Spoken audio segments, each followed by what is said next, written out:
So this is where you start doing your artistic look for the water droplet.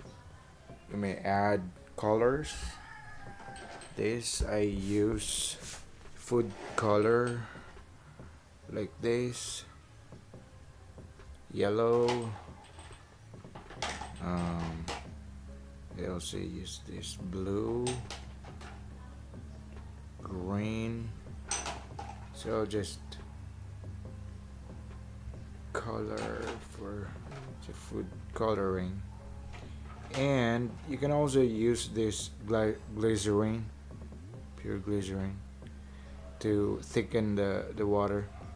I don't really get the exact settings for that.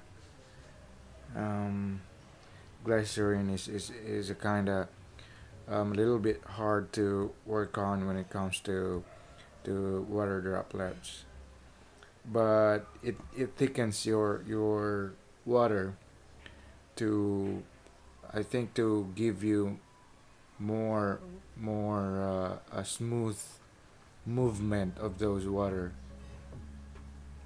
and it helps give you sharper images. And I also tried using this um, poster colors, this, and this set didn't work. It's kind of failed because it doesn't mix to the water um, thoroughly. I don't know, it just doesn't work at all. But this one does. And you can also change your background using color paper. You just kind of bounce your flash in here.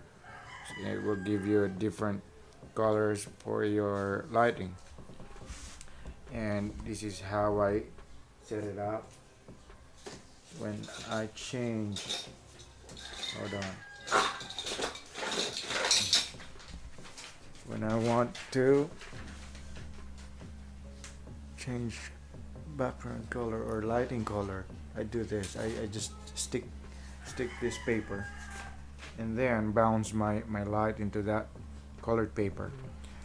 You can also use filters like gels, like flash gels, where you put the color into the front of your flash. I actually just use this water cellophane sometimes to put color into the lighting. And I also use I also add glitters. You can add glitters to the water, and so when the water splash to your grass like that, it will take all those glitters to the image, to the drop itself. And then that's it. I use transparent bowls, glasses, that, and kind of do the job for me. And I have this. This is the solenoid valve. It's an electronic triggered valve. It's magnetic. There's a magnet in here where when you give power in it, it will pull the valve open, and you can control that in a milliseconds using these microcontrollers, Arduino, and some wire. My circuit here is just a basic opto isolator. Like, this is a relay because this solenoid valve runs in 24 volts. So I have 24 volts power supply for that, and it runs into the relay. A relay is a actually, it's just a big relay. it can run up to 220 volt, 20 volts, and I run it there, and then this is triggered through 12 volts, another 12 volt supply in here. This one is 12 volts to actuate the relay, which actuates the valve. And then this this 12 volts is switched by a transistor. This is an NPN transistor, and this NPN transistor is switched by 9 volts lower, 9 volts, which is run, oh, actually 5 volts, so only it's a power from Arduino. So the Arduino will switch this transistor to switch the 12 volts into the relay, and then the relay will switch on this valve, which runs 24 volts. And this is the transistor for the relay, which has the opto-isolator to the Arduino. So my Arduino is running technically isolated from higher voltage, like the 12 volts and 24 volts. It's literally isolated from those higher voltage, just to protect the Arduino in getting burned. And also this white in here, this is the opto isolator for the camera trigger. And so this triggered by the Arduino. I think it runs in 5 volts only, but it's still isolated from the camera is isolated from that 5 volts of Arduino, so it doesn't have any contact or power contact from the Arduino to the camera. So my camera would be safe by when it gets triggered by the Arduino, because it's isolated, literally isolated from the circuit.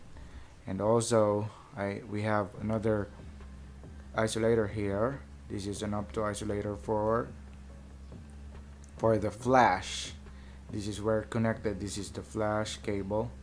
This is the flash cable right here, and it runs to the PC sync. I think that's a PC sync cable for the flash, and this is its isolator trigger. This gets triggered by the Arduino as well, and I connected it in pin, I think pin 9. Yes, pin 9, and then the camera is in pin 10, and then the solenoid is in pin 2.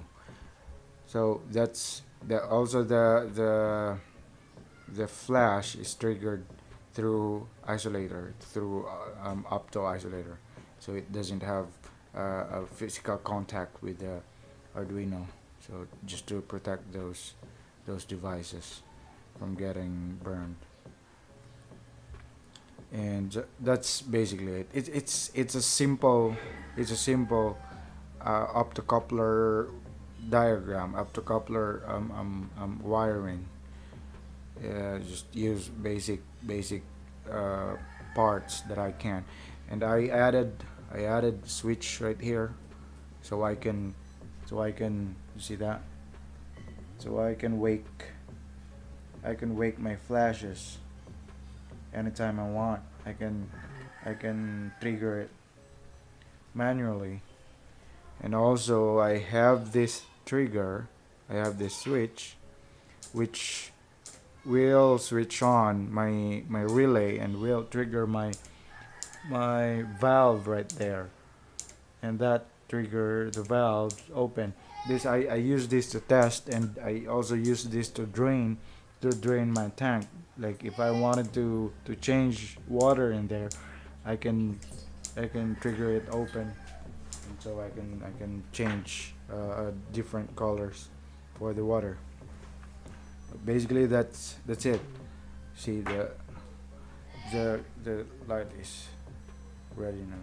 You see, I can just simply press that button so I could um, um, um, trigger my light. That's it. Definitely in this particular in this water droplet photography, you kind of make the art into how you wanted to make your drops look like how you wanted to change the colors, to how you wanted to add more details to it, to add more artistic look into it. This uh, this tools is just, this is what you kind of need to